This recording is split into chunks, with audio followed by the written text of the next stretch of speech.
Bismillahirrahmanirrahim. Assalamualaikum warahmatullahi wabarakatuh.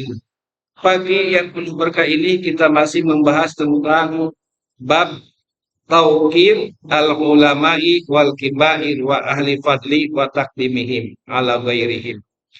Masih membahas tentang bab yang ke-42, menghormati ulama, orang tua dan juga orang yang mulia.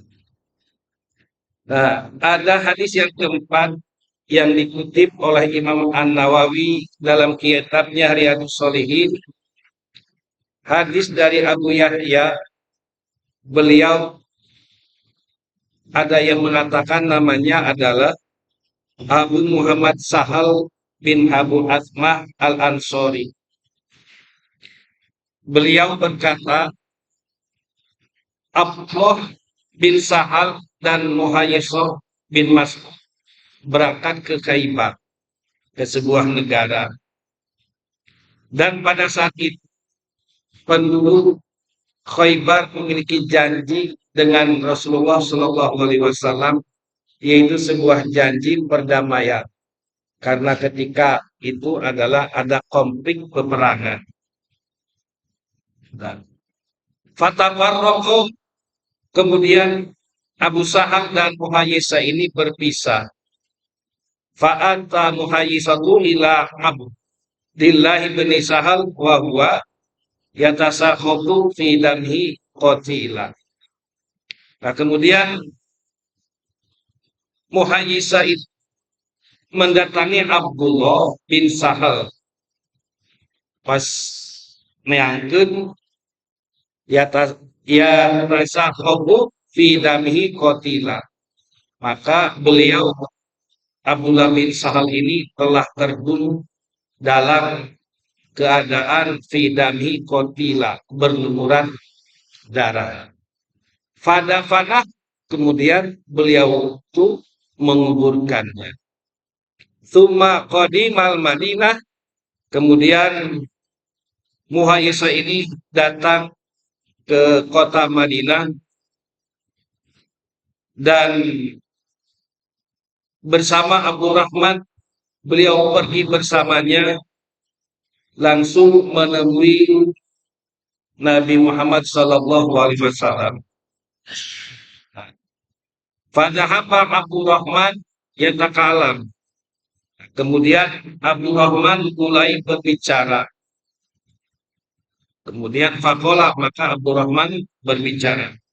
Kabir, kabir.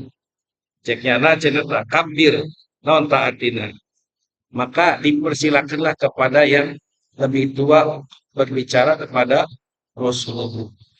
Jadi Abdurrahman ini adalah orang yang paling termuda di antara keponakannya Abdullah bin Sahal. Jadi apabila kita sedang berbicara dan mengetahui segala permasalahan yang ada, hendaklah kita mendahulukan orang yang lebih tua untuk berbicara kepada orang alim. Dan Islam Abdurrahman mempersilahkan kepada sepupunya, kepada saudaranya yang lebih tua untuk menjelaskan apa yang terjadi. Nah, inilah peristiwa, artinya kita harus bisa mendahului atau memberikan kesempatan kepada orang yang lebih tua untuk berbicara atas apa yang telah terjadi. Ini adalah sebagai bentuk bahwa atau misalnya kita mendahulukan orang lain, sebenarnya kita pun sebenarnya butuh. Itu letaknya. Ya. Nah, jadi orang mempersilahkan kepada orang lain, mendahulukan orang lain daripada urusan kita sendiri. Nah, bagaimana sebetulnya pelajaran PPKN mendahulukan kepentingan bangsa di atas kepentingan pribadi. Nah, di dalam bahasa Arab ibu dinamakan dengan ittar. Jadi kita mendahulukan kepentingan orang lain. Nah, ihsan itu adalah kita mengutamakan, mendahulukan kepentingan orang lain, sementara diri kita pun sebenarnya butuh. Misalkan ada jasa itu lain. Contoh kan misalnya, ketika kita mau berangkat ke pasar, bawa motor, tiba-tiba datang saudara kita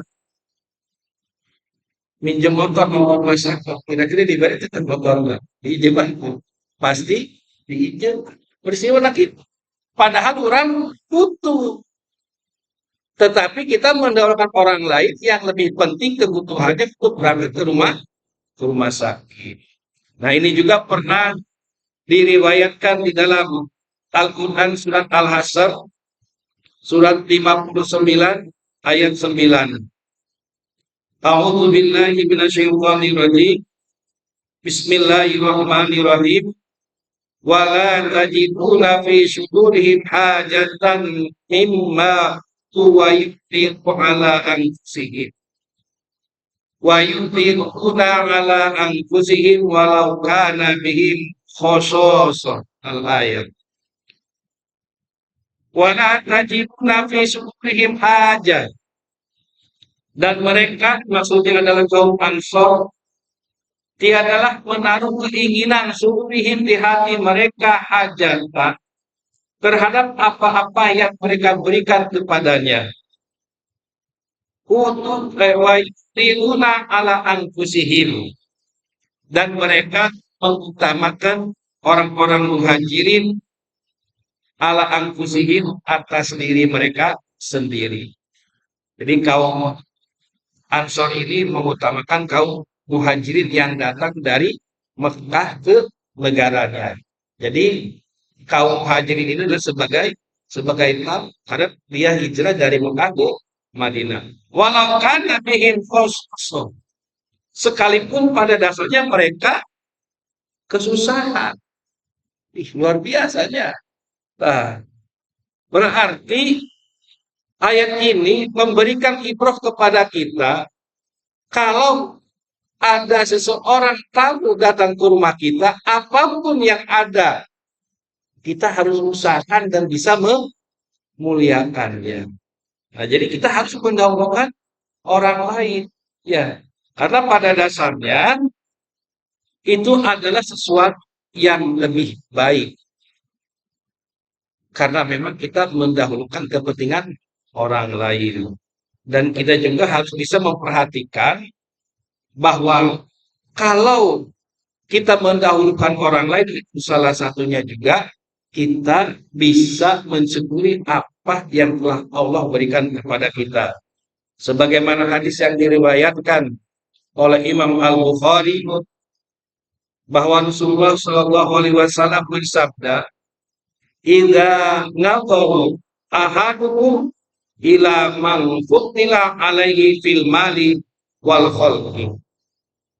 Apabila kita melihat salah seorang di antara kita ila man futila alaihi fil mal, seseorang yang memang memiliki kelebihan harta, wal khalqi, dan juga penampilan, fal yanzur ila man wa asfala min, maka lihatlah pada orang yang berada di bawahnya.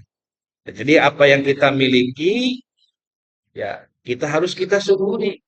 Yang bahasa orang lama, jangan sampai kita melihat ke atas, bisi kunonta, nabrak tembok, atau jangan selap lihat ke bawah, besi tajam.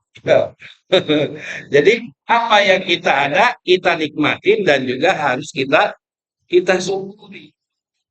Nah, dan juga dari Abu Hurairah dan Abdullah bin Ubay bahwa Rasulullah Shallallahu Alaihi Wasallam pernah ditanya tentang sedekah mana yang paling afdal wahai Rasulullah. Kemudian Rasulullah Shallallahu Alaihi Wasallam menjawab, jahdul mukil. Jadi sedekah yang lebih afdal adalah kepada orang yang simpan kekurangan.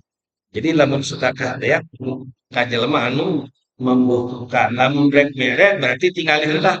Ini sedang kesusahan atau itu liburan. Nah, itu anu lebih diutamakan. Nah, itulah yang dinamakan sebuah atsar. Banyak sekali riwayat atsar di dalam kitab Salafus Saleh. Salah satunya adalah tentang menyambut tamu, padahal dia tidak memiliki sebuah makanan dan cukup untuk keluarganya. Nah, ini diriwayatkan dari hadis Abu Hurairah dan diriwayatkan dari hadis riwayat Bukhari Muslim dari Abu Hurairah radhiyallahu an anna rajulan kata Nabi sallallahu alaihi wasallam, ada seorang yang datangi salam fabahata ila nisa'i fakulna ma'ana ilal ma.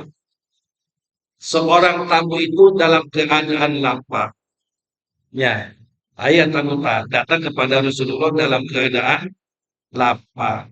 Nah, kemudian para istri Rasulullah Shallallahu Alaihi Wasallam menjawab, ma'ana ilama, kami tidak memiliki apa-apa ilama kecuali hanya cai.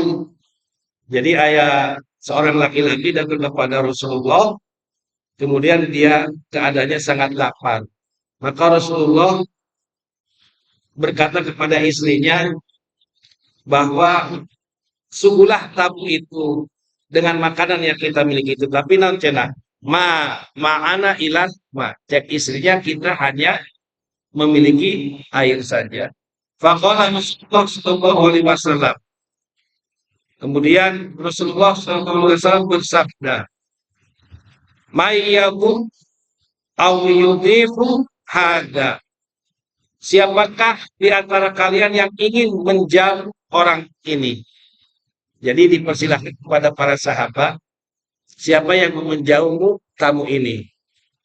Faqala rajulun min ansor ana. Kemudian salah seorang dari kaum Ansor menjawab, saya ya Rasul yang siap menjamu tamu itu. Nah, faqalaqihi ila mar'ata. Kemudian datanglah ke Imana, ya, datang ke Imana, diajak ngomong kami kata ke istrinya. Faqala akrimi dhaifa Rasulullah sallallahu alaihi wasallam. Wahai istri, muliakanlah tamu Rasulullah sallallahu alaihi wasallam. Faqala semakin dana ila kutu sibyani. Cek istrinya coba, kami bukan naon ini. Kami tidak memiliki apa-apa. Tetapi ada makanan kecuali untuk sibyani, itu pun makanan untuk anak-anak. Nah, jipe karunya amat ya, saya bilang gimana? Datang ke Rasul, Rasul tidak memiliki apa-apa cuma cai. Ayah kaum Ansor di mana keadaan cukup jeng anaknya doang. Nah, kemudian sang suami berkata kepada sang istrinya, siapkanlah makanan itu untuk tamunya Rasulullah SAW. Kemudian nyalakan lampu agar makanan itu oleh tamu seperti siap dihidangkan untuk mereka. Tetapi untuk anak-anak lampunya silakan matikan supaya mereka tertidur. Coba sahabat antum luar biasa ya. Ya. Kemudian anak-anaknya mulai tidur dan juga tamu itu makan begitu lahapnya. Sementara sang tuan rumah hanya sekedar action doang, mulai piring dengan piring doang gitu, tapi kosong. Tuh, Masya Allah luar biasa. Sebegitunya orang mendahulukan kepentingan orang lain daripada kepentingan dirinya sendiri. Anak-anak nangis nyanak kelaparan. Nah, kemudian keesokan harinya sang suami menghadap kepada Rasulullah Shallallahu Alaihi Wasallam. Faqala, Rasulullah SAW bersabda, "Dhahikallahu laila aw ajiba min fa'alikuma." Allah itu pada malam itu sangat takjub kepada kalian dengan perilaku kalian berdua. Masya Allah. Nah, kira-kira dikurang ayat model itu. Insya Allah ya, itu tergantung kepada sebuah keimanan yang kita miliki. Tapi lah kurang rada berat mah memang. Ya, emang rada sulit sih. Bila mungkin tambah aja tanya, rada berat.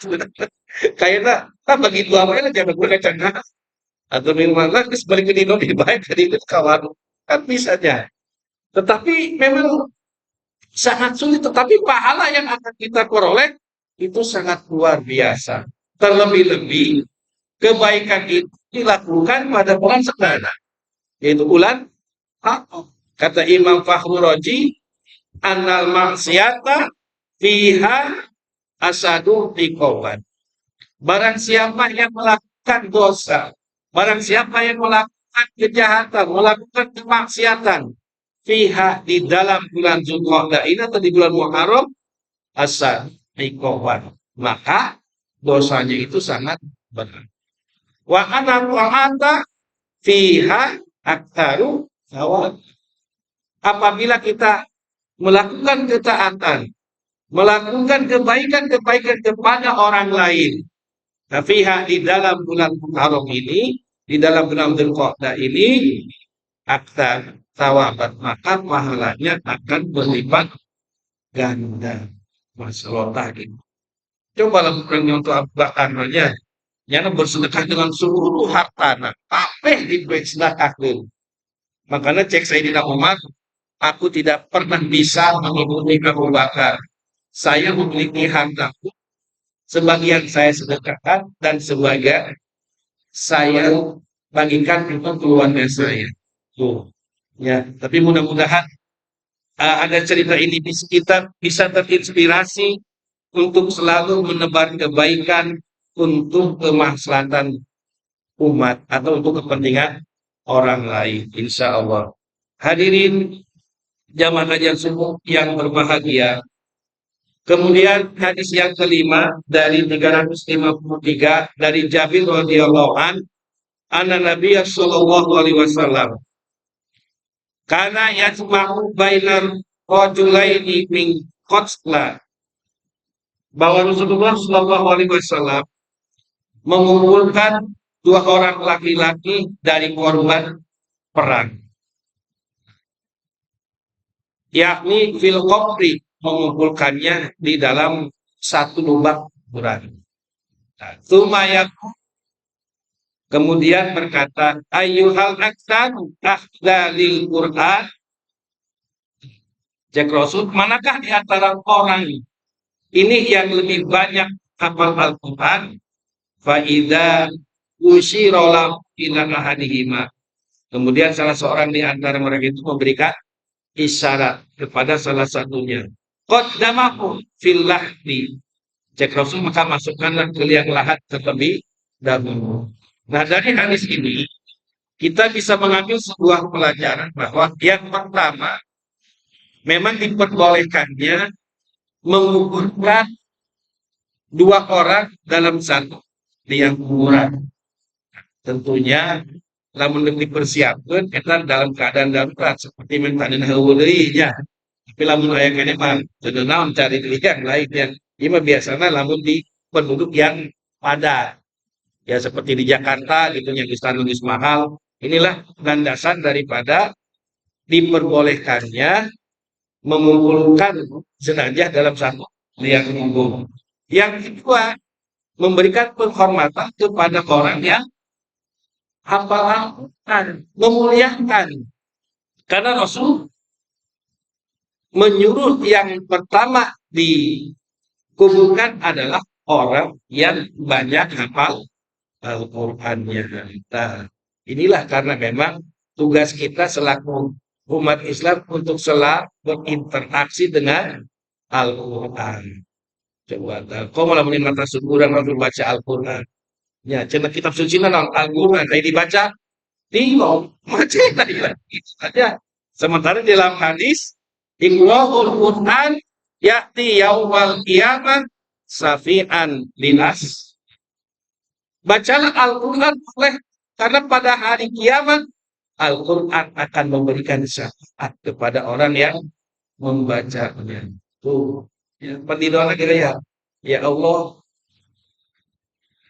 Jadikanlah Al-Quran sebagai teman setia tatkala kita di dalam kubur. Petunjuk ketika kita waktu di dunia dan menghantarkan kita menuju surganya. Dan juga sebagai apa?